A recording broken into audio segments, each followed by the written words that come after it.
Hi student. Andhra Pradesh Andhra Pradesh యొక్క రాజధాని అమరావతి. ఈ అమరావతి అంటే అర్థము మృత్యువు లేని ప్రదేశం, వితౌట్ డెత్ ప్లేస్. అమరావతి కృష్ణానది పక్కన ఉంది. అయితే ఇక్కడ అమరలింగేశ్వర స్వామి ఆలయం ఉంది. అమరలింగేశ్వర స్వామి ఆలయము.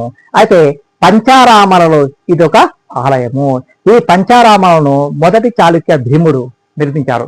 ఈ మొదటి చాళుక్య భీముడు ఎవరంటే వేంగి చాళుక్యులు లేదా తూర్పు చాళుక్య రాజు. అలాగే ఆంధ్రప్రదేశ్ను పాలించిన చక్రవర్తులలో శాతవాహన చక్రవర్తులు ముఖ్యమైన వాళ్ళు. ఈ శాతవాహన చక్రవర్తుల్లో 23వ చక్రవర్తి గౌతమిపుత్ర శాతకర్ణి ధాన్య కటకాన్ని రాజధానిగా చేసుకొని ఈయన పాలించాడు. అప్పటి ధాన్య కటకము లేదా ధరణి కోటయే నేటి అమరావతి.